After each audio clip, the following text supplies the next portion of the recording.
y a la solidaridad, y sí deja paso a la privatización de los servicios públicos y a la precariedad laboral. Gracias. Muchas gracias, doña Armino. Don Jesús Guerrero. Sí, gracias.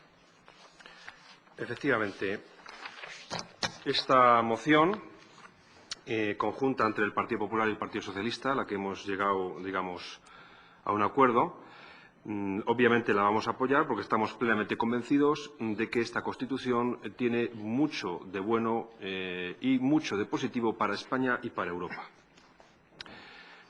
A pesar de que, bueno, pues el portavoz del Partido Popular, en vez de una defensa conjunta, pues ha deslizado alguna crítica, bueno, vamos a dejarlo así. Nosotros entendemos que hay una serie de elementos clarísimos que hacen que esta Constitución sea totalmente positiva y válida de cara a todos los ciudadanos, a España y a Europa, como hemos dicho.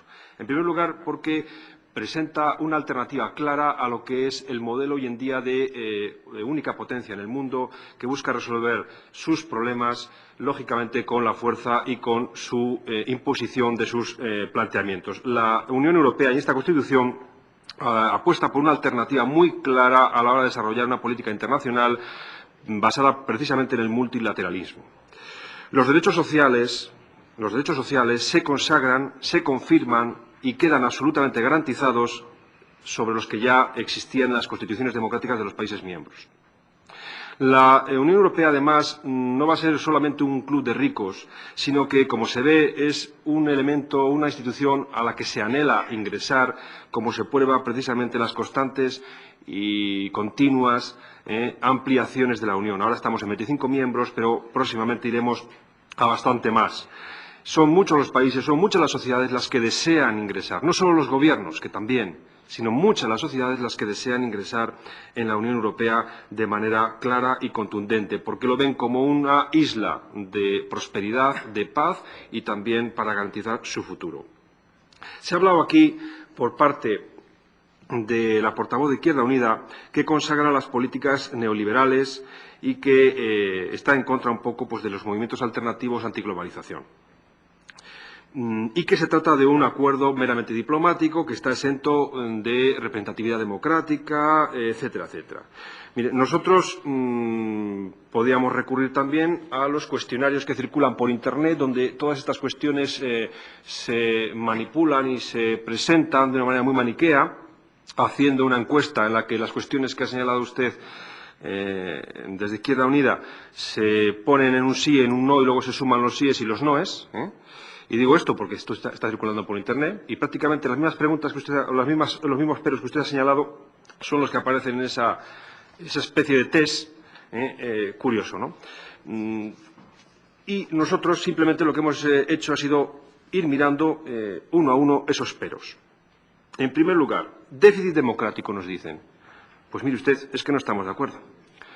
Porque en la Unión Europea existen instituciones con representantes democráticos y algunas elegidas directamente, como es el propio Parlamento Europeo, que es el único parlamento transnacional elegido democráticamente pues en todo el mundo.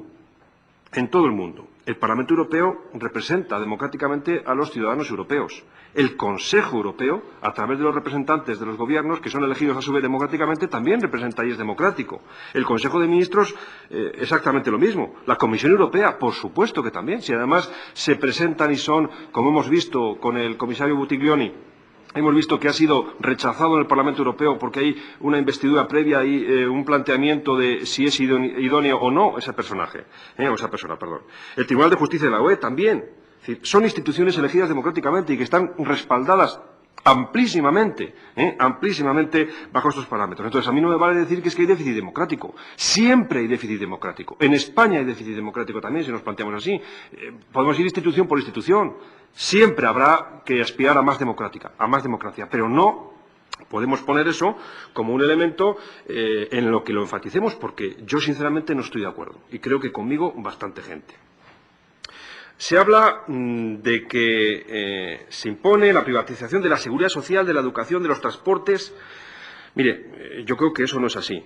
Los artículos de la Constitución claramente garantizan esos elementos como servicios a los ciudadanos para que estén no solamente garantizados con sus constituciones y sus normativas legales de sus propios países, sino encima con una norma suprema o máxima que va a ser la Constitución de la Unión Europea. Obviamente, estamos hablando de una Constitución que han tenido que negociar los representantes democráticos de 25 países y hay partidos políticos y hay gobiernos que tienen planteamientos pues que a lo mejor no son exactamente o van al unísono. ¿Qué ocurre? Pues lógicamente, como ocurrió con la Constitución española del 78, tiene que haber un consenso. No puede ser la Constitución del Partido Socialista Europeo o del Grupo de Izquierda Europeo o del Partido Popular Europeo o de quien sea. Tendrá que ser una Constitución de consenso. Y es una Constitución de consenso. En unas cosas se cede y en otras se gana o se obtiene la seguridad. Nosotros vemos que todos estos elementos están absolutamente garantizados. No ponen en cuestión de ninguna manera y no imponen ninguna privatización. Existen o existirán servicios como existen hoy en día en España, y no creo que por eso pase absolutamente nada, servicios que estarán en manos de la empresa privada y otros que son públicos, y a la vez los dos. Y eso no significa que tengan que estar, en peores condiciones o que resten garantías y derechos a los ciudadanos. De ninguna manera, de ninguna manera. Yo ese principio, desde luego, no le acepto. Por ejemplo, el artículo 275 nos habla de la libertad profesional y del derecho a trabajar. Toda persona tiene derecho a trabajar y a ejercer una profesión libremente elegida o aceptada. Todo ciudadano de la Unión tiene libertad para buscar un empleo, trabajar o establecerse o prestar servicios en cualquier Estado miembro. Es decir, nos está permitiendo tener las mismas condiciones de trabajo aquí que en Finlandia o que en Letonia o que en Malta, por poner un ejemplo. La educación está garantizada. Derecho a la educación, artículo 274. Este derecho incluye la facultad de recibir gratuitamente la enseñanza obligatoria. Gratuitamente la enseñanza obligatoria. Es decir, yo creo que los derechos están absolutamente garantizados. ¿Que hay alguna pega, que hay algún artículo pues que nos gustaría que a todos y cada uno que estuviera redactado de determinada manera conforme a nuestra manera de pensar? Claro, pero esa es un poco la clave de esta cuestión. Estamos hablando de una Constitución de consenso, y ciertamente lo es. Y ciertamente lo es. Cuando se habla de que el poder financiero se impone al poder político, que está pensado un poco en función de los intereses de los bancos, de las grandes empresas. El Banco Central Europeo, que es un poco la alusión que se hace a esa crítica, es una entidad subordinada y al servicio de las instituciones democráticas de la Unión Europea. Y, por tanto, al servicio de la democracia y por debajo, clarísimamente, del poder político. Otra cosa es que haya gobiernos que a lo mejor priorizan, digamos, su política económica sobre la política de tema social. Pero eso es en cada país. Eso es en cada país. Y será criticable en cada país por los grupos de oposición o por los ciudadanos allá donde competa. O, por ejemplo, cuando se dice que subordina a la Unión Europea a la OTAN, es que no es cierto. El artículo 141, que es al que se refiere, deja muy claro que la Constitución respeta a aquellos países que pertenecen a la OTAN. Se les respeta sus derechos y sus obligaciones. Pero no es una subordinación, sino que es una libertad. Hay que tener en cuenta que, por ejemplo, España entró libremente en la OTAN. Hubo un referéndum, unas condiciones, y entró libremente en la OTAN. Eso sí, y además otros países también han optado libremente para entrar en la OTAN. Todos los países que están en la OTAN han entrado libremente. A nadie se le ha impuesto. Y exactamente la inmensa mayoría de esos países, no todos, están también en la Unión Europea. Y han entrado libremente. Aquí no se impone nada a nada. Es cada país el que soberanamente decide: quiero esta organización de defensa o militar y quiero entrar en esta otra organización supranacional como es la Unión Europea. Pero no se subordina de ninguna manera. Simplemente la Constitución respeta esos tratados que ya existen, porque además han sido garantes, en buena medida, de la paz que ha habido en Europa durante 60 años. Para nosotros, cuando se hace esa crítica sobre alusiones a la Iglesia, yo ya no sé, sinceramente, qué pensar, porque una de las críticas más duras y que pueden hacer algunos sectores muy conservadores de la sociedad española para decir no a la Constitución, y desde alguna emisora o desde algunos medios de comunicación así se aduce, es que no contempla los valores históricos, la tradición cultural de Europa, que se basa, según esos referentes, en el cristianismo. Pero entonces, o se apoya o no se apoya la religión. Mire, yo creo, sinceramente, que la Constitución europea, como la española, pues tiene que ser una Constitución aconfesional. Una Constitución al margen de, digamos, preferencias religiosas. Y que los ciudadanos libremente decidan lo que quieren expresar en cuanto a sus sentimientos religiosos o espirituales. Por tanto, yo creo, sinceramente, que la Constitución europea, aunque evidentemente estamos en un proceso de desconocimiento, que puede ser el más el peligro pues más grande un poco, no a que el referéndum fracase o vaya mal, sino simplemente por el bien un poco de la propia Constitución y de la propia idea de Constitución Europea, aunque ciertamente ese desánimo porque se dice que se desconoce poco está ahí y eso es reconocible y hay que abogar porque las instituciones, sobre todo pues el Gobierno, difunda lo que sea posible. El conocimiento. Yo creo que la Constitución tiene unos valores intrínsecos muy positivos, y que cualquier ciudadano que quiera tener un ejemplar puede ir perfectamente a solicitarlo. Yo ayer mismo solicité por Internet un ejemplar completo, con todos los tratados, todos los anejos y con todos estos elementos, y espero que me lo den pronto. Evidentemente ya tenía la Constitución con unas semanas anteriormente, pero entiendo que eso de que no es fácil acceder a la Constitución, pues puede aceptarse, pero el que tiene voluntad consigue un ejemplar, la conoce y puede discutirla y puede entenderla. Por nuestra parte, por tanto, creemos que claramente hay que dar un sí a esta Constitución y hay que apoyarla porque creemos que es muy positiva. Gracias. Muchas gracias, don Jesús. ¿Alguna intervención más? Doña Herminia. Gracias, señor presidente. Bueno, se han dicho unas cuantas cosas que sí me gustaría aclarar. Dice el portavoz, en este caso del PSOE, me imagino que estará de acuerdo con él, el grupo del PP, que consagra principios fundamentales. Y es cierto, en muchos de los casos así es y nadie lo duda. Yo en mi discurso no he dicho que esta Constitución no valga para nada y que haya que tirarla a la basura al completo, ni mucho menos. Pero sí que es verdad y es preocupante, y por eso pedimos el no en este referéndum, que hay una serie de artículos que consagran las políticas, y me he explicado perfectamente poniendo una serie de ejemplos, por mucho que el señor portavoz del PSOE diga que eso no es así, porque lo que está escrito se lee. Claro que conozco esa famosa encuesta de Internet, por supuesto que la he sacado y la he leído, pero desde luego que mi discurso no ha sido basado en esa encuesta. Yo hace mucho que tengo la Constitución sacada por Internet y me he preocupado de leerla, pero no solamente la Constitución, también otra serie de libros que critican o hablan o añaden cosas a la Constitución, porque me parece que cuando uno habla de estas cosas también tiene que estar preparado. Y es una lástima que esta sociedad, pues bueno, de alguna forma no esté tan cercana a estos temas europeos como para preocuparse de leer un poco más de cara al referéndum que se nos avecina. Pero bueno, también es cierto que los grupos mayoritarios se han preocupado de que en los medios de comunicación y en Televisión Española, pues por encima de cualquier otra opinión, salga un sí con letras mayúsculas. Y creo que en eso todos estamos de acuerdo.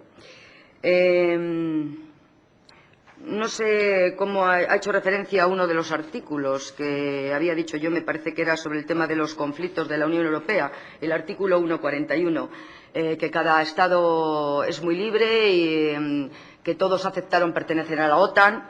Bueno, yo desde luego puedo hacer un discurso contrario porque mi grupo político se opuso precisamente a ese tratado. Dice exactamente en el punto 3, y eso no lo había leído, este artículo 141, que los Estados miembros pondrán a disposición de la Unión, a efectos de la aplicación de la política común de seguridad y defensa, capacidades civiles y militares para contribuir a los objetivos definidos por el Consejo. Eso quiere decir que sí que nos comprometemos a contribuir en cuanto Europa nos lo pida. Y como he dicho antes, en este mismo artículo habla no solamente de mantenimiento de la paz y el fortalecimiento de la seguridad, sino de la prevención de conflictos. Y eso es peligrosísimo. Gracias. Gracias, doña Herminia. ¿Alguna intervención más? Don Jesús. Sí.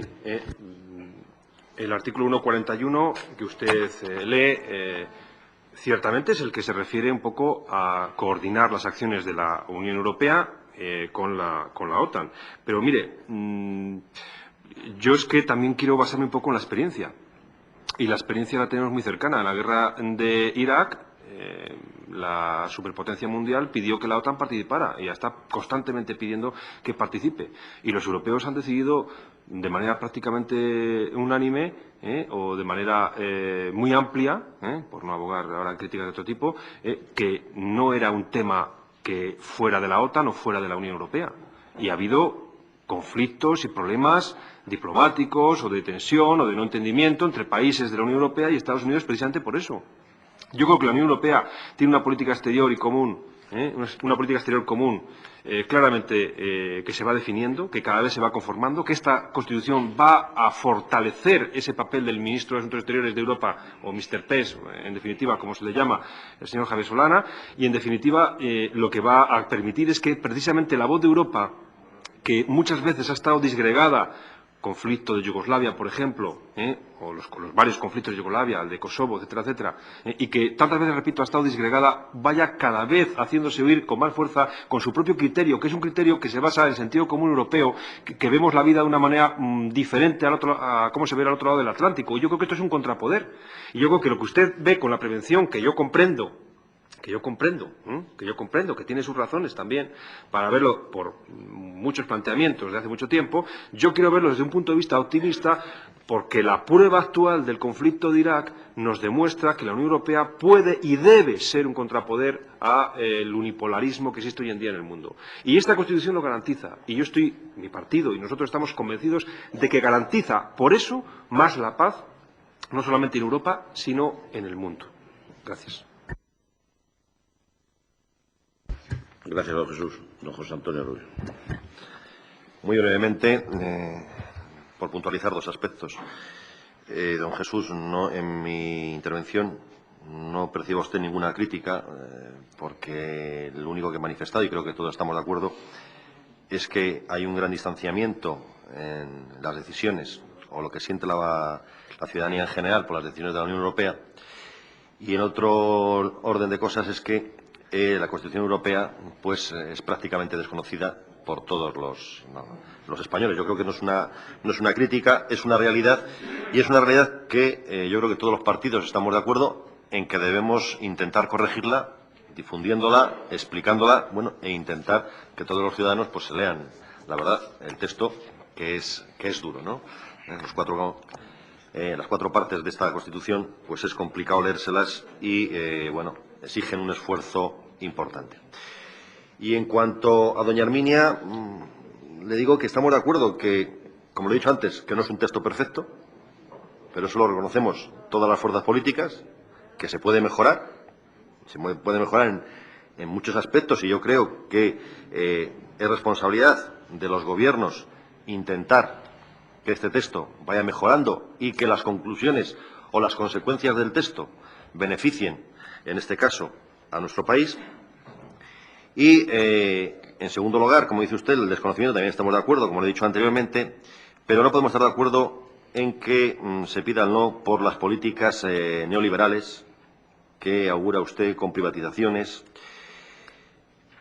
seguras. Mire, la Constitución plantea políticas neoliberales, pero es que estas son las políticas que en los últimos años han llevado a España al nivel de progreso donde estamos. Son las políticas de creación de empleo, que yo creo que es la mejor política social que se puede hacer y la mejor política de cohesión. Y claro, también negar a las iglesias el papel de interlocutores sociales también me parece un hecho atrevido, ¿no?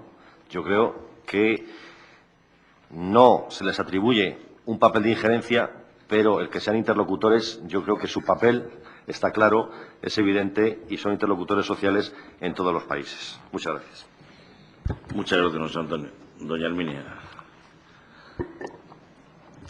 Bueno, perdone la sonrisa, pero no tengo más remedio. Una puntualización que sí me gustaría dejar clara cuando habla de que esta Constitución no es perfecta. Me alegro de que así lo reconozca y que se puede cambiar. Mire, una cosa que se ha callado usted, no sé si me imagino que la conoce, pero se la ha callado, es que para poder cambiar esta Constitución se necesita el acuerdo de los 25 miembros. No es tan fácil, y eso no lo ha dicho. Por lo tanto, vamos a pensar que esta Constitución va a ir para largo. Y bueno, respecto a las políticas neoliberales, pues desde luego creo que no tengo nada que añadir, porque todo el mundo en esta sala sabe dónde se encuentra el Partido Popular y dónde se encuentra mi partido Izquierda Unida. Muchas gracias, doña Herminia. Pasamos a la votación, si no hay más intervenciones sobre esta propuesta. Izquierda Unida, Partido Socialista, Partido Popular. Sí. Sexto punto del orden del día, propuesta de los grupos de diputados populares y socialistas sobre el denominado Plan Ibarretxe. Esta propuesta, antes de entrar al debate de la misma, como está en el orden del día, igual que la siguiente, sin haber pasado por comisión, es preceptiva la ratificación de su inclusión en el orden del día. Por tanto, vamos a proceder a votar primero la ratificación de su inclusión en el orden del día y luego la debatimos. Sí.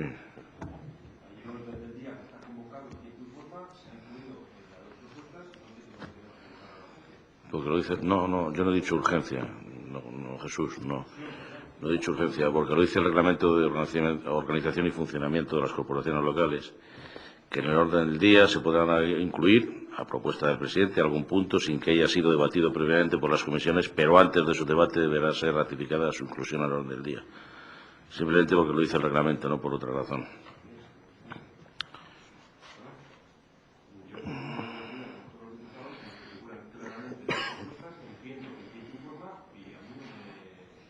Vale, pues, don Jesús.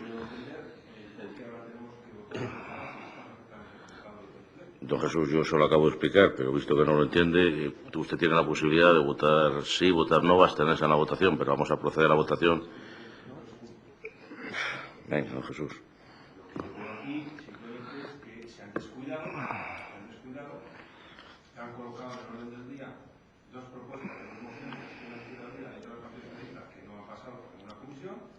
Y lo que yo pensaba que era una manera light de ir poco a poco, mostrando un cambio de actitud respecto a un trámite que nos obliga a la oposición a respetar las mociones, creo que no es así. Creo que, de nuevo, seguimos con este trágala para las mociones que presenta la comisión. Y, señor presidente, tengo que decir que yo me niego a votar una cosa que ya está en el orden del día y que creo razonablemente que está en el orden del día.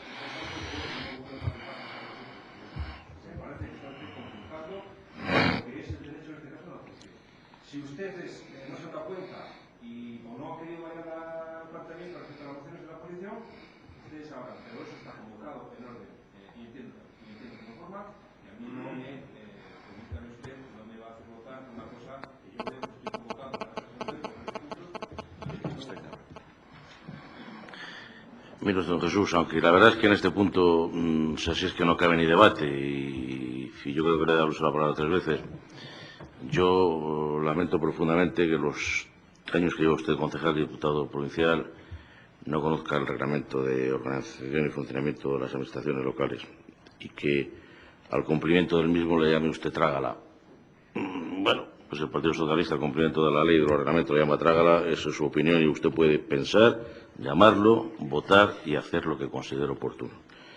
Pero como este grupo político sí que quiere cumplir siempre la ley y el reglamento y entiende que es preceptiva la votación para ratificar su inclusión en el orden del día, fíjese que trágala, don Jesús, y qué impedimentos, que es que este punto en concreto es una propuesta del Grupo Popular y Socialista. Fíjese que trágala contra la oposición. Es impresionante, ¿no?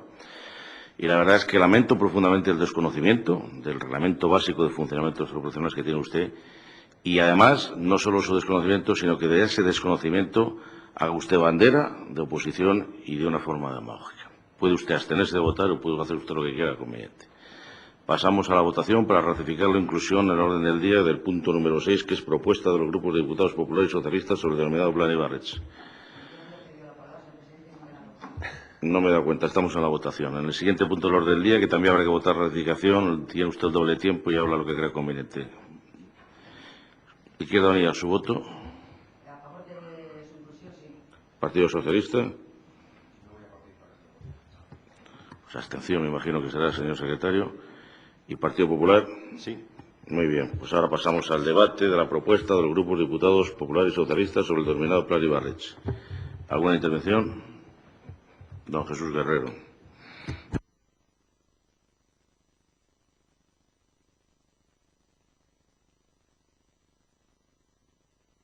Sí.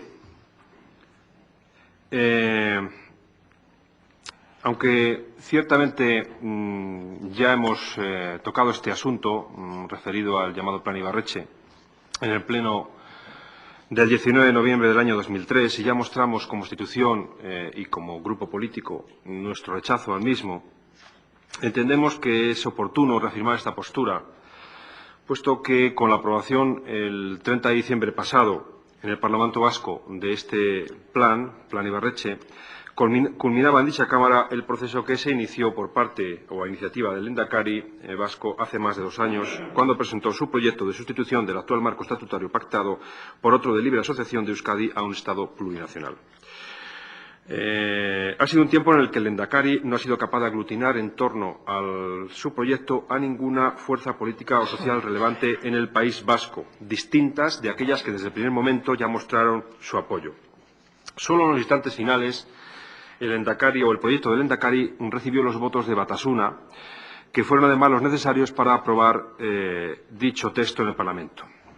De esta forma, lo que llegó a la Cámara como un proyecto nacionalista sale de la misma con las bendiciones y gracias a los apoyos de ETA y de sus acólitos.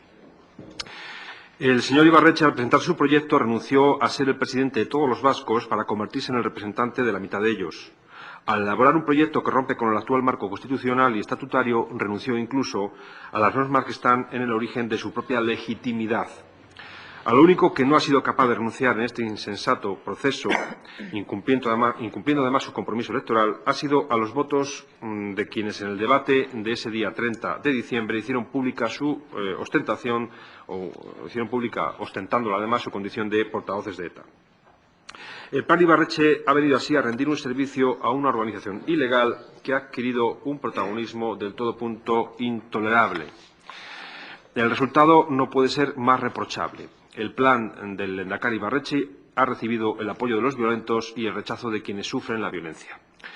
Al igual que otras instituciones, nosotros creo que debemos demostrar nuestra más firme oposición al plan Ibarretxe. Nos oponemos, ante todo, porque cuestiona directamente la legalidad constitucional. Nos oponemos también porque invade claramente las competencias del Estatuto de Autonomía de Castilla y León en lo que se refiere al Condado de Treviño. Nos oponemos también porque hace tabla rasa del Estatuto de Autonomía Vasco, el Estatuto de Gernika, que ha supuesto durante 25 años un punto de encuentro de las sensibilidades diferentes que hay en el País Vasco. Nos oponemos también porque es un plan excluyente, una imposición para aquellos ciudadanos que no se sienten nacionalistas y por ello va a dificultar gravemente la convivencia entre los vascos. Esa es, en definitiva, la gran debilidad democrática de este plan. Y nos oponemos porque, además, el Gobierno vasco olvida su auténtica prioridad, que no puede ser otra que la de garantizar a los ciudadanos vascos la libertad y, por tanto, acabar con ETA, y con quienes todavía practican el chantaje y la extorsión en su nombre. El Grupo Socialista de la Diputación, por tanto, llevó o planteó a esta Cámara, a este Pleno, esta moción, porque entendemos y estamos plenamente convencidos de que el plan Ibarretxe divide y no precisamente lleva a consenso, que tiene muchísimos problemas, no solamente en su desarrollo para el propio País Vasco, sino también para el conjunto de los ciudadanos españoles, que rompe unilateralmente el sentido de soberanía nacional que está expresado claramente en la Constitución española y del que es depositario todo el pueblo español, todo el cuerpo electoral del pueblo español. No existe en nuestra legislación una soberanía nacional en Murcia, otra en Asturias, otra en el País Vasco, otra en Aragón, sino que la soberanía nacional es propia y única, en este caso, porque así lo dice la Constitución y la legislación, en el conjunto de los españoles. Y, por tanto, rompe esa unidad, rompe esos planteamientos legitimizadores y rebasa la Constitución, rebasa la normativa legal y pone gravemente en cuestión pues, principios básicos de legalidad y de desarrollo democrático y de vida democrática en nuestro país. En ese sentido, creemos también que los argumentos para defender la oposición a este plan son muchos. Pero creemos que también es posible y es necesario hablar. Es posible y es necesario explorar las posibilidades que existan para llegar a puntos de encuentro, porque esa es la garantía y la fortaleza de la democracia y de las instituciones que nos hemos dado por voluntad de los ciudadanos y que están garantizadas en la Constitución. El Parlamento español, entiendo, debe ser el lugar democrático, el lugar donde con la fuerza que da la democracia, se establezca claramente cuál es la opinión de los representantes de los ciudadanos, que obviamente y claramente va a ser contraria a ese plan, como no podía ser de otra manera.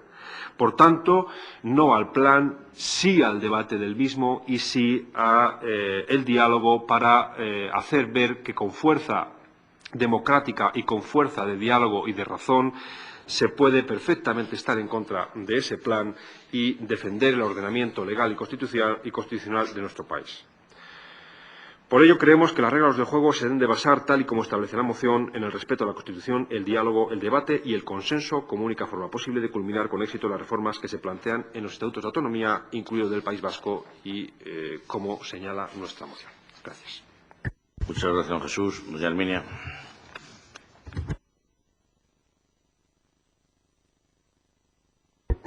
Respecto a esta moción, no creo, desde luego, en absoluto que sea este el lugar adecuado de pronunciamiento.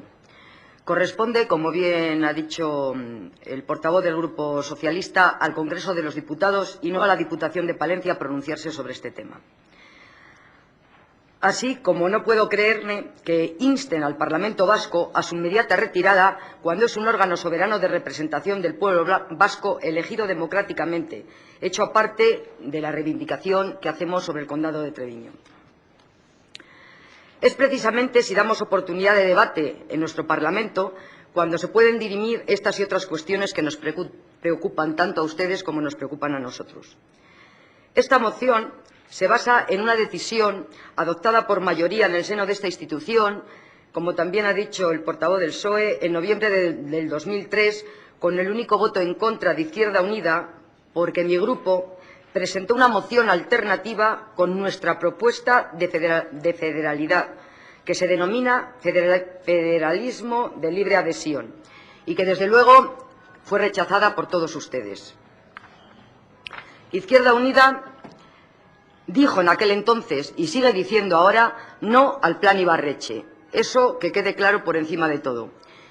Pero nuestros principios federalistas y republicanos se basan en el reconocimiento de la plurinacionalidad del Estado y en un desarrollo federal, solidario y cooperativo de todas las comunidades autónomas, planteando sin tapujos la oportunidad de una reforma constitucional que ofrezca soluciones de hoy a los problemas de hoy. Por eso pedimos el debate de este o de cualquier otro plan, porque su debate no solo no amenaza la convivencia en libertad ni la unidad de la nación española, sino que abre la puerta a un diálogo que creemos muy necesario y a la concepción de un nuevo modelo de convivencia consensuado entre todos.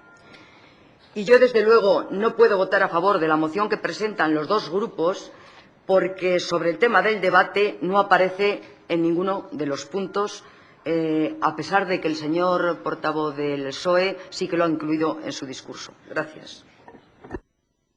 Muchas gracias, doña Herminia. Don José Antonio Rubio.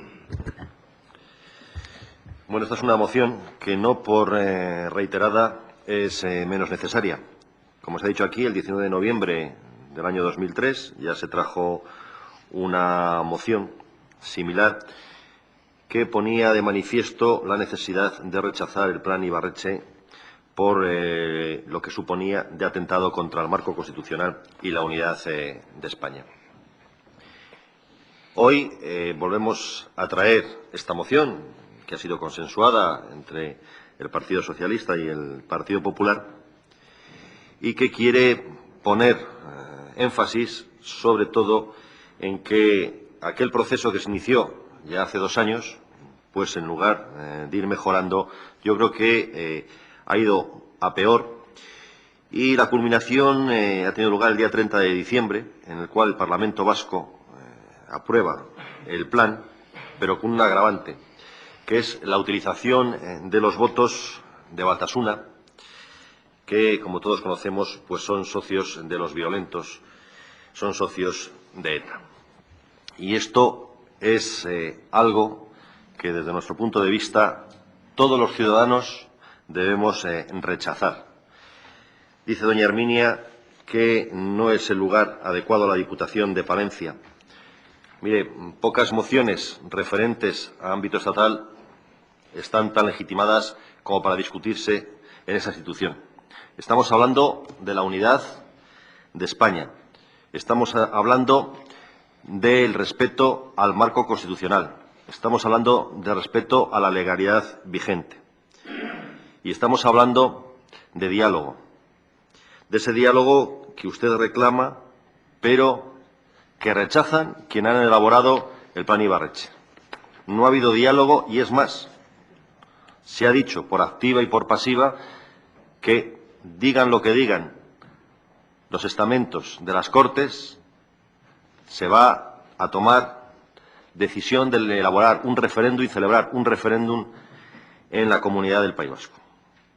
Como ve, el diálogo es infructuoso y, además, carente de utilidad.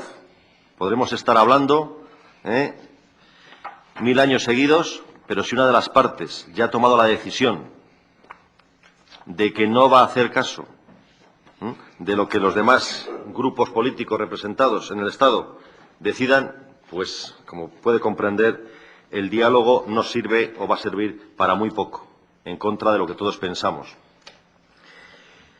Y decirle que, además, la Diputación, en este caso, está más legitimada porque, y ya le contesto a la otra parte que ha dicho usted, de que no se puede instar al Gobierno vasco porque tiene autonomía, porque en el plan Ibarretxe se han incluido 3 atentados contra la integridad de 3 comunidades autónomas. Una comunidad autónoma, la comunidad autónoma de Navarra, la de Cantabria y aquí, la que nos atañe, la de Castilla y León, atentando contra la integridad territorial de nuestra comunidad autónoma, en lo referente al condado de Treviño. Yo creo que debemos hacer una declaración institucional de rechazo a este plan, que atenta contra el marco constitucional, que atenta contra la integridad y que atenta, además, contra la comunidad autónoma de Castilla y León. Y por eso,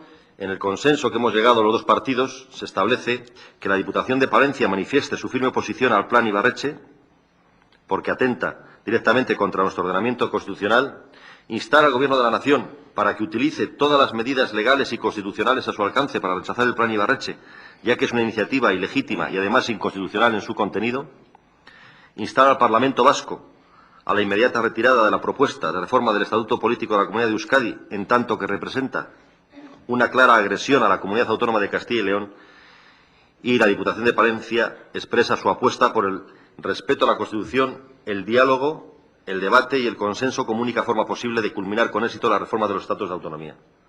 También en esta moción, como ve usted, en el punto 4 se incluye el tema del diálogo, el debate y el consenso, que usted parecía no conocer.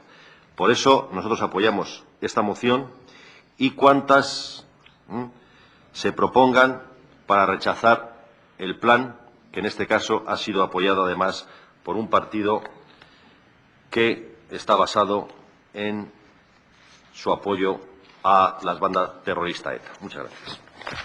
Muchas gracias, José Antonio. ¿Alguna intervención más? Doña Arminia. Sí, yo siento decir lo mismo. Es bien cierto, cuando ha leído el punto 5, que en esta moción aparece la apuesta por el respeto a la Constitución, el diálogo, el debate y el consenso, de forma generalizada, pero no expresamente para debatir este o cualquier otro proyecto de federalidad que se pueda presentar en la Cámara. Por eso solamente Izquierda Unida aceptaría votar esta moción en su parte de rechazo, y así lo vuelvo a repetir, al plan Ibarretxe. Muchas gracias, señora Armiño. ¿Alguna intervención más? Pasamos a la votación. Izquierda Unida. Partido Socialista. Partido Popular. Sí. 7º punto del orden del día. Propuesta del Grupo Izquierda Unida para un ferrocarril social, seguro y sostenible. Al igual que el punto anterior, vamos a proceder a votar su inclusión, la ratificación de su inclusión en el orden del día.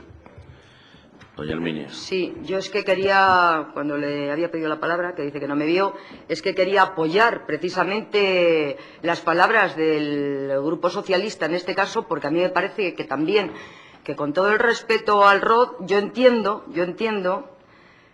que cuando está incluido en el orden del día, en cualquier ayuntamiento se pasa a debatir sin más historias, porque para eso precisamente está incluido. Y a mí me gustaría de verdad que ese punto nos lo aclarase el señor secretario, porque ya empiezo a dudar de lo que eso no es. Estoy convencida de ello, a pesar de haber votado sí a su inclusión. Muy bien, doña Herminia. El respeto al ROP se hace cumpliéndole, pero para su tranquilidad vamos a rogarle al señor secretario de la corporación que les ilustre. Señor secretario, por favor.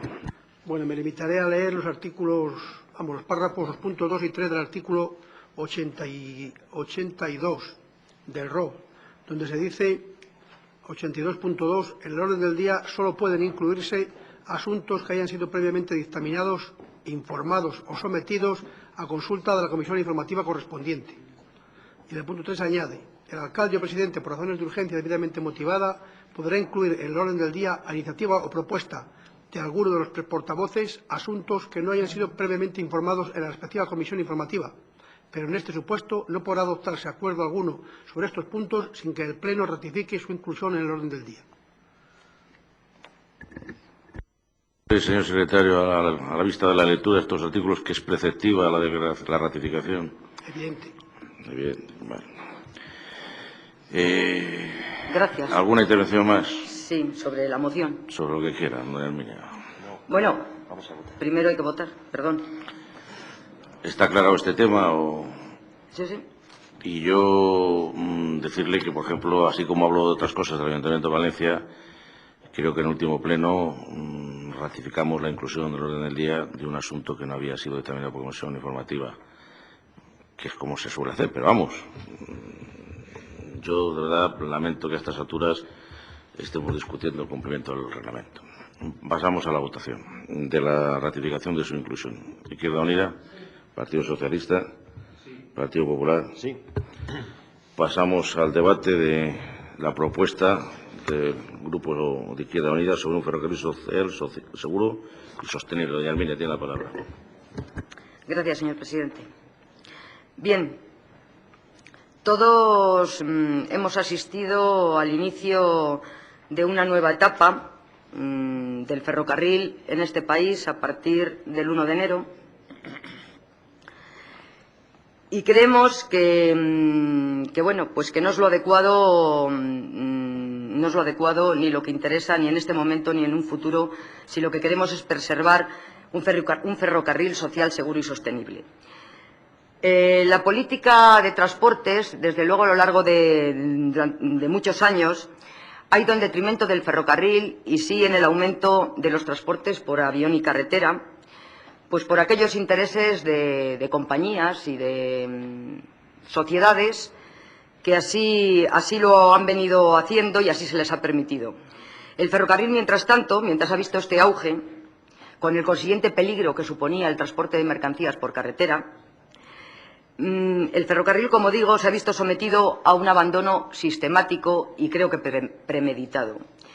Ello ha sido palpable, sobre todo en nuestra zona, en nuestra comunidad, en Castilla y León, y sin ir más lejos, un municipio como Ventadebaños, que ha sido eminentemente ferroviario, todos hemos ido viendo cómo ha ido en declive año tras año, cómo se han ido perdiendo paradas de trenes, cómo ha ido disminuyendo el transporte en horas de estudiantes a la Universidad de Valladolid, de trabajadores que venían a Palencia o Valladolid, etcétera, etcétera.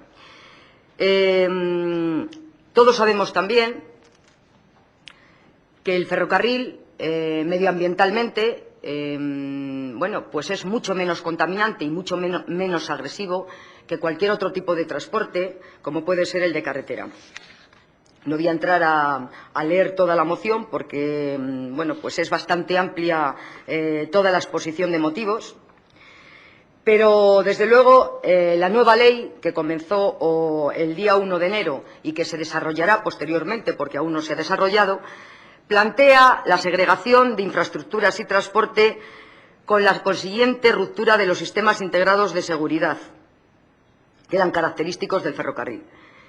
Esto, sin duda, va a llevar a una privatización del sector ferroviario y, desde luego, está llevando ya al cierre de una serie de líneas sin tener en cuenta la rentabilidad social, sino únicamente la rentabilidad económica. Por eso se están cerrando. Para no hacer mención a otros sitios y ceñirnos exclusivamente a la provincia de Palencia, que por eso es por lo que se trae esta moción a la Diputación y no a otro sitio, decir que, por ejemplo, se han cerrado estaciones como Becerril, Paredes de Nava, Villada, Dueñas. Cuando digo cerrar, en algunos casos es cerrada todos los días, en otros casos es cerrada solamente los fines de semana, pero, como digo, son Becerril, Paredes de Nava, Villada, Dueñas, Torquemada, Villodrigo, Fromista, Espinosa, Herrera, Mave, Aguilar, Quintanilla y ya también Venta de Baños.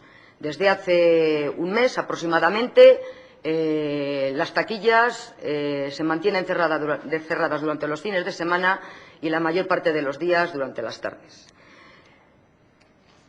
Me parece que desde esta Diputación, si lo que queremos cuando salimos a los medios de comunicación y hablamos de la despoblación es precisamente que creemos firmemente en que el asentamiento de población puede ser posible y estamos tomando una serie de medidas, y el Grupo Popular así en su presupuesto ha incluido una serie de medidas de desarrollo, unas veces turístico, otras veces empresarial, precisamente para este asiento de población. Este asentamiento no puede pasar sin que haya unos transportes que de verdad acerquen a la población a la capital y la capital a las poblaciones más pequeñas. Y desde luego pasa porque no se cierren las estaciones de todos los pueblos de nuestra provincia. Por lo tanto, pido tanto al Grupo Popular como al Grupo Socialista que apoyen esta moción. Y, como digo, voy a leer los puntos que pedimos. Denunciamos el lamentable estado en el que se encuentra la mayor parte de nuestra red ferroviaria y exigimos la potenciación y mejora del ferrocarril por sus indudables ventajas ambientales, económicas y sociales. Exigimos la reapertura de las estaciones cerradas en la provincia de Palencia y la no supresión de ninguno de los servicios actualmente existentes. Pedimos la reapertura de un debate transparente y riguroso sobre el futuro del ferrocarril, en el que deberá incluirse la creación de un servicio de cercanías desde Palencia, Valladolid y Medina del Campo. Reclamamos que el ferrocarril se convierta en la clave del sistema de transporte, fomentando su utilización prioritaria, tanto para los desplazamientos de personas como para el traslado de mercancías. Instamos a que se elimine la discriminación histórica existente en el ferrocarril hacia las personas con discapacidad, implantando la accesibilidad universal en todos sus servicios, trenes y estaciones. Demandamos que se favorezca el uso combinado del tren y la bicicleta como alternativa al automóvil. Exigimos el mantenimiento del ferrocarril como servicio público de titularidad pública y exigimos la derogación inmediata de la ley del sector ferroviario que prepara la privatización del ferrocarril. De la presente moción se dará traslado al Ministerio de Fomento, Renfe y la Junta de Castilla y León. Muchas gracias, doña Herminia. Don Jesús Guerrero. Sí. Bueno, nosotros comprendemos claramente el espíritu con el que se presenta esta moción y compartimos la inmensa mayoría de los valores sociales que defiende y que muchos de ellos han sido expresados en las últimas aportaciones que ha señalado la portavoz de Izquierda Unida. Pero en el contexto de la moción, en el argumentario, pues hay una serie de planteamientos que no son de todo exactos y que nosotros no podemos compartir y que creo que es necesario pues que lo precisemos. Nosotros estamos de acuerdo en que el ferrocarril es un medio de transporte seguro, que es un medio de transporte que hay que potenciar, que contribuye a vertebrar el país, que es un medio de transporte que genera menor impacto medioambiental. Todo eso, como digo, de acuerdo. Pero se afirma también que privatiza el sector, que establece el modelo británico de ferrocarriles, que desaparece el carácter público sobre el transporte del ferrocarril. Y nosotros, en esta afirmación que contiene la moción de Izquierda Unida, no podemos estar de acuerdo, ¿no? La ley del sector ferroviario ha entrado en vigor el 1 de enero y esa ley establece que se creen dos sociedades netamente estatales, es decir, que son empresas públicas al 100%. Es la empresa que va a llevar la administración de infraestructuras ferroviarias, por un lado, que un poco planifica, garantiza la calidad, establece un poco todo lo referente a las infraestructuras y la seguridad de funcionamiento de las mismas. Y, por otro lado, se crea la llamada Renfe Operadora, que será una empresa pública y estatal, como digo, también al 100%. Y que será la encargada del servicio de transporte de viajeros y de mercancías. Ciertamente la ley porque se establece así, a través un poco de la normativa europea, liberaliza el sector, es decir, permite que haya otras operadoras, además de Renfe Operadora. Pero este no es el modelo británico. El modelo británico supuso una privatización radical y total. El sector público no existía, no hubo ningún tipo de empresa pública. Y eso causó no pocos problemas que todos somos conscientes, y creo que los medios de comunicación durante años y años, desde la época Thatcher, que es cuando se produjo aquella privatización rotunda y total, pues hemos sido conscientes de los muchos problemas que ha habido en los ferrocarriles del Reino Unido. Y en ese sentido comprendo el espíritu por el que parte Izquierda Unida. Pero nosotros queremos afirmar que no tiene, en principio, nada que ver, o al menos nosotros lo planteamos que es totalmente diferente. La nueva ley no privatiza, sino que la nueva ley liberaliza, establece competencia. Además del sector público, habrá, si quieren, si hay margen de negocio, pues habrá empresas privadas. El Partido Socialista, en su momento, cuando se tramitó la ley, porque la ley la aprobó el Partido Popular durante la anterior legislatura, estuvo en contra, ciertamente como se dice en la moción, pero estuvo en contra por 3 razones, que han ido variando desde que el Gobierno socialista ha ido gobernando durante estos 9-10 meses. En primer lugar, porque en Renfe tenía una deuda enorme de más de 7.000 millones de euros, y eso ponía en entredicho la propia viabilidad de esta empresa, la ponía en peligro. Y habría la posibilidad de que, efectivamente, a lo mejor tuviera que desaparecer la empresa pública y pudieran estar solamente empresas u operadores privados. Pero el Gobierno ha aprobado un fuerte importe de más de 5.000 millones de euros para paliar esa deuda, con lo cual la garantía de supervivencia de Renfe como empresa pública queda, entendemos nosotros, totalmente garantizados. Este punto, que era de oposición a la ley por parte del Partido Socialista, por tanto, ahora ha variado, y ha variado por la acción del Gobierno. También nos oponíamos como Partido Socialista porque la ley carecía de un desarrollo reglamentario que explicara, que garantizara con suficiente viabilidad el futuro de las 2 nuevas empresas que se creaban. No existía un desarrollo reglamentario. El Gobierno actualmente ha solventado ese tema y desde finales o el último trimestre del año 2004 ha quedado claramente desarrollado los reglamentos, que además han sido, digamos, apoyados y con el visto bueno de los sindicatos, sobre todo en lo que se hacía referencia a los trabajadores de Renfe, de los 30.000 trabajadores del sector ferroviario. Por tanto, segundo escollo que en su momento presentó el Partido Socialista, que ha sido solventado también en la actualidad. Y, en tercer lugar, el Partido Socialista se oponía porque era una ley que no se había consensuado con las comunidades autónomas, que muchas de ellas, o algunas de ellas, cuestionaban y veían que invadían sus propias competencias. Esto también se ha solucionado. Y se ha pactado y se ha ordenado con las comunidades autónomas, pues, aquellos puntos más espinosos, aquellas dificultades, a través de los reglamentos, como decía, que se han establecido. Por tanto, las 3 razones esenciales por las que el Partido Socialista se opuso en su día a la ley del sector ferroviario han quedado hoy en día solventados por la acción del Gobierno socialista y, por tanto, no entendemos nosotros que no invalidan o no hacen que el Partido Socialista tenga que estar en contra de esa ley, que creemos que cumple la normativa europea, garantiza el sector público y establece una liberalización que va a ser positiva para los ciudadanos. Por lo menos así nosotros lo entendemos. Por tanto, compartiendo el espíritu social bien intencionado, que no dudo y que está ahí reflejado en muchos de los aspectos de la moción, nosotros no podemos aprobarlo por estas razones, porque creemos que hay una serie de elementos que ya no son reales y que la acción del Gobierno socialista pues ha superado y claramente ha mejorado. Gracias. Muchas gracias, don Jesús Guerrero. Don José Antonio Rubio. Doña Herminia, mire, yo le agradezco la moción, que antes que aquí a la Diputación ha sido presentada en otros sitios, en algún ayuntamiento, como el de la capital. Y se lo agradezco porque es muy instructiva. Quiero decir que es una moción larga, pero de verdad tiene cosas interesantes, sobre todo en estudios de contaminación.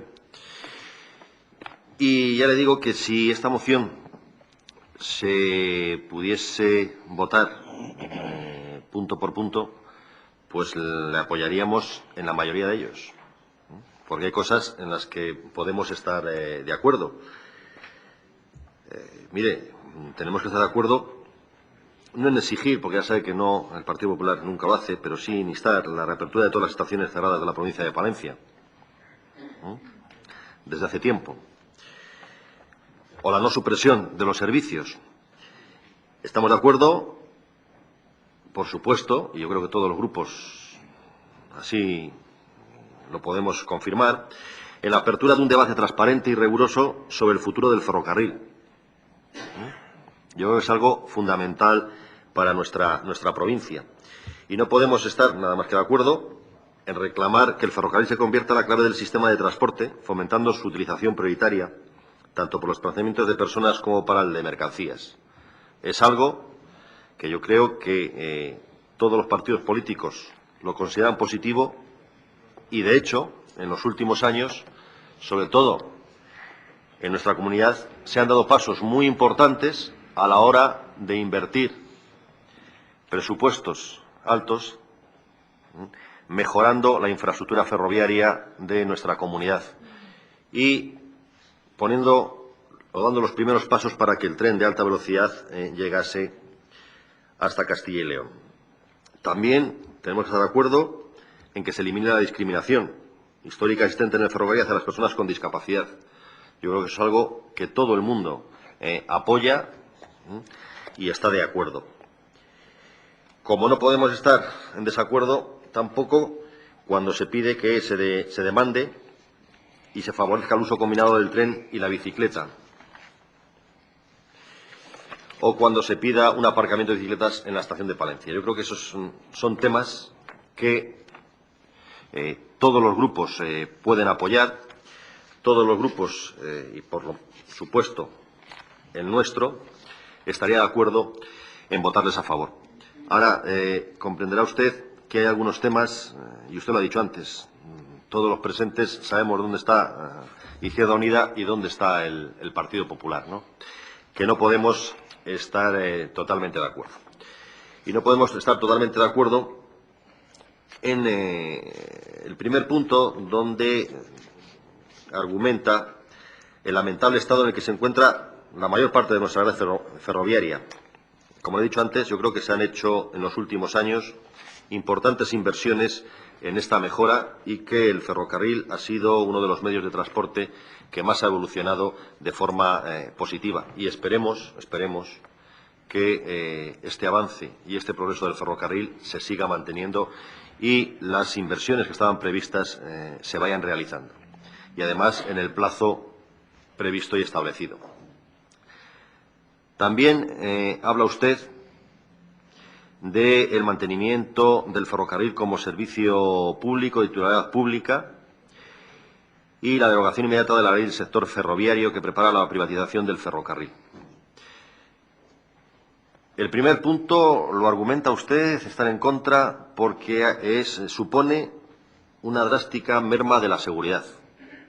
Yo creo que ha habido en este país privatizaciones del transporte, como el transporte aéreo, y no ha supuesto una merma de esa seguridad. Pero el debate público-privado creo que es algo en lo que Izquierda Unida y el Partido Popular tienen puntos de vista opuestos y en el que creo que es difícil llegar a acuerdos. Nosotros entendemos que la competencia es buena y que siempre mejora el servicio. Y en cuanto a la ley, decirle que usted lo dice en la moción, que el Partido Socialista se opuso a ella, hizo bandera en contra de la ley. Yo me alegro que ahora el Partido Socialista piense que la ley no era tan mala y que no existían esos demonios que se anunciaban, ¿no?, anteriormente, y que faltaba la reglamentación, por supuesto, y que la reglamentación iba a decir mucho sobre esta ley. Yo espero y deseo que el nuevo Gobierno pues mejore, si es posible, esta ley, que como todas tiene sus puntos débiles, y yo creo que es una buena ley que va a permitir el desarrollo del sector ferroviario en nuestro país, y espero, como decía antes, que con el desarrollo que se está llevando a cabo, que desde luego no coincidiría en el 100% con el desarrollo que llevaría a cabo el Partido Popular, pues la ley no se vea empeorada y sí mejorada. Por eso nuestro grupo no puede apoyar su moción, ya le digo, porque aunque estamos de acuerdo en muchos de los puntos que usted expone, pues no estamos de acuerdo en toda su totalidad. Muchas gracias. Muchas gracias, José Antonio. Doña Herminia. No hacía falta que el señor portavoz dijese que no iba a apoyar esta moción. Lo sabía de antemano, puesto que precisamente del gobierno de su partido proviene esta ley que ahora ha empezado a caminar. Bien es cierto que, como ha dicho el portavoz del PSOE, actualmente se ha dividido en dos partes, Adif y Renfe Operadora. Renfe Operadora es la que lleva todo el tema de la infraestructura, de las vías, y ya han salido los medios de comunicación, yo creo que ha sido estas Navidades, ya se leía, las empresas que estaban interesadas en utilizar precisamente estos servicios de la red ferroviaria, y se hablaba con gran extrañeza por mi parte, porque dije, fíjate lo que son las cosas, que una empresa que se dedica al transporte por carretera ahora se vaya a meter en el sector ferroviario. Eso quiere decir que económicamente va a ser muy rentable. Y estoy hablando de Alsa, que era una de las que venía en los medios de comunicación. Otra era una empresa dependiente de Florentino Pérez y otra serie de ellas. También, por eso precisamente, porque va a ser utilizada por una serie de empresas de carácter privado, tiene que ver este tema con el tema de la seguridad que decía, creo que el señor Rubio Mielgo. Claro que se merma la seguridad. Yo no lo digo en la moción, pero sí lo digo ahora así de claro. Cuando los servicios son privados y no públicos. ¿Y por qué lo digo? Porque en los servicios privados lo que se mira es la rentabilidad económica y no la rentabilidad social. Y eso lo conocemos todos, no vamos a engañarnos por mucho que se empeñe usted en hacerlo ver de otra manera. Y precisamente esta ley no tenía otra forma de salir adelante. Quiero decir, no podía dejarse en el baúl de los recuerdos, tenía que salir adelante precisamente por la primera moción que hemos estado tratando, porque caminamos hacia Europa y, lógicamente, las políticas europeas también tienen su reflejo en las políticas españolas. Me alegra, desde luego, que crean en la bondad de esta ley. Yo no me la creo y por eso precisamente pido en la moción que haya un debate social sobre la misma. Me gustaría que el tratamiento social del sector ferroviario primase por encima de cualquier otro tema, porque a pesar de que el portavoz del PSOE diga que esta ley no conduce a la privatización, sino a la liberalización del sector, me gustaría preguntarle qué es la liberalización o a dónde conduce la liberalización más que a la privatización. Gracias. Muchas gracias, doña Herminia. Don Jesús Guerrero. Gracias. Efectivamente, la liberalización conduce a que haya más competencia, y cuando hay más competencia, las empresas que compiten, públicas o privadas, que querrán ganar dinero para ser rentables, como empresas que son, lógicamente, lo que van a buscar fundamentalmente es ofrecer a los ciudadanos pues un mejor servicio para que estos opten por sus empresas. Y eso es la liberalización. Y yo creo que eso, a mí, desde mi punto de vista, yo creo que no es ni de derechas ni de izquierdas. Yo creo que eso es bueno para los ciudadanos. La privatización a secas, la privatización brutal, el thatcherismo, el neoliberalismo, de manera brutal, como el caso de los ferrocarriles británicos, yo desde luego lo rechazo.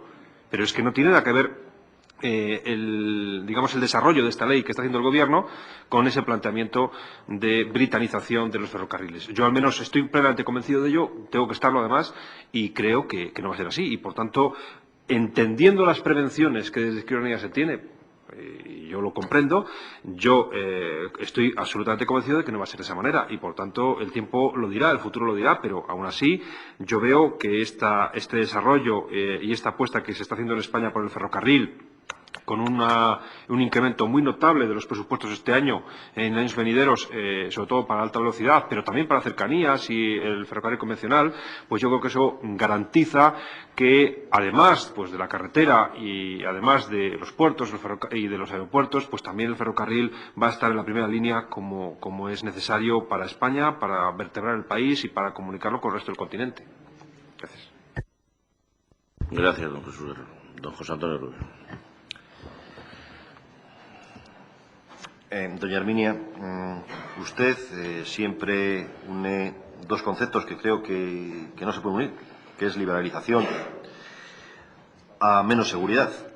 Mire, los servicios hay que prestarlos y cuando los presta la iniciativa privada no supone que tengan más riesgos.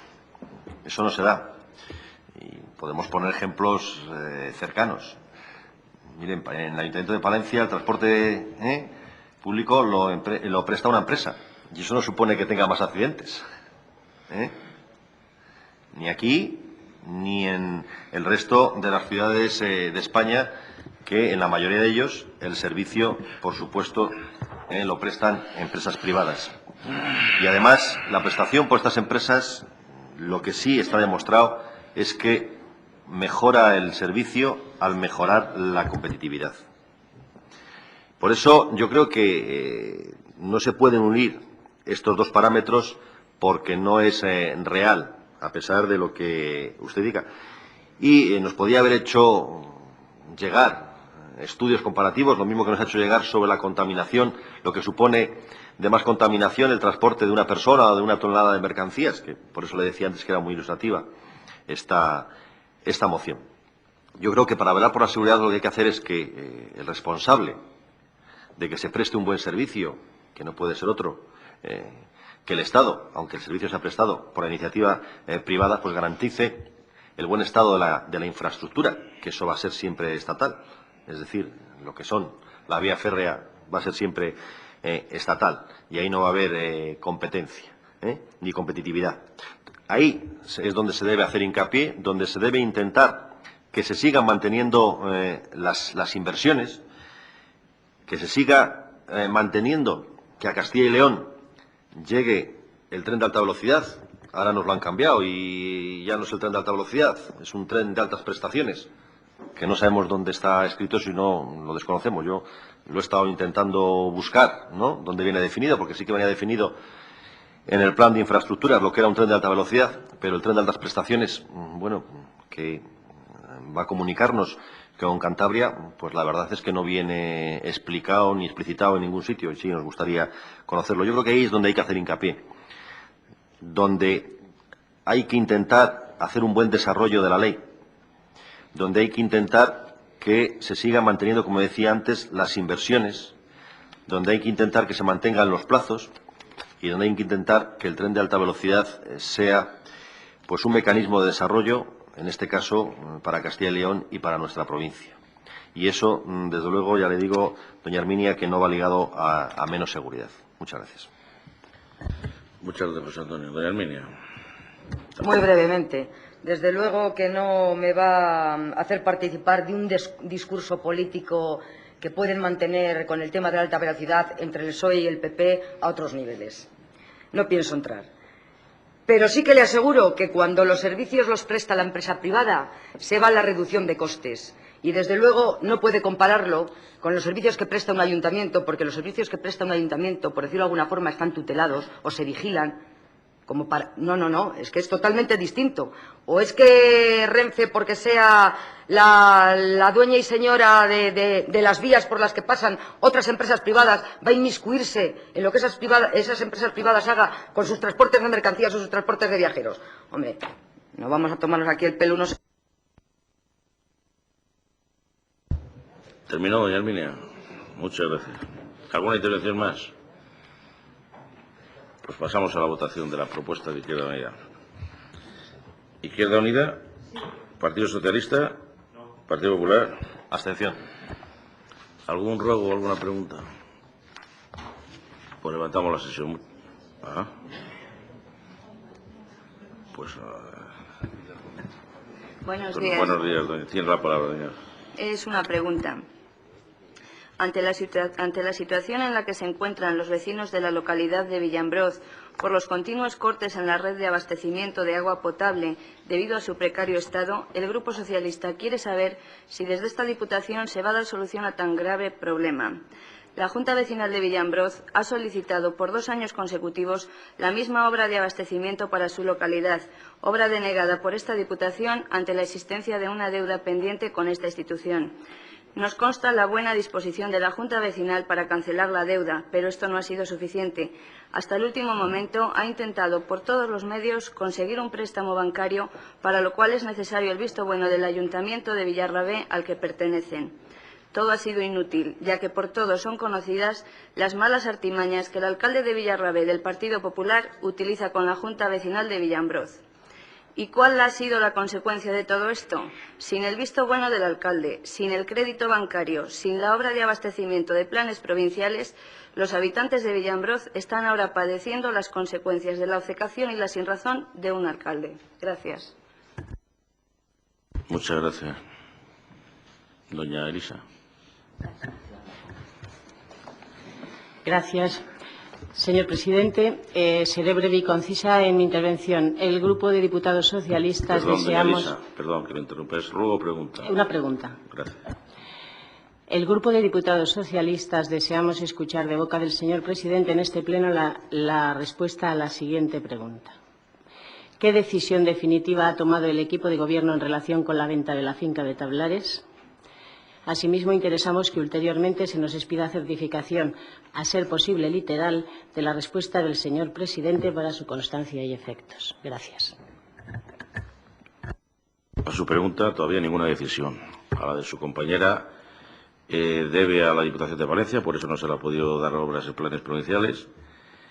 Y ahora mismo la Junta Vecinal no se ha dirigido a nosotros tampoco pidiendo ningún tipo de ayuda. Si nos la pide, estudiaremos qué posibilidades tenemos de echarles una mano para solucionar ese problema. Si no hay ninguna pregunta más, se levanta la sesión. Muchas gracias.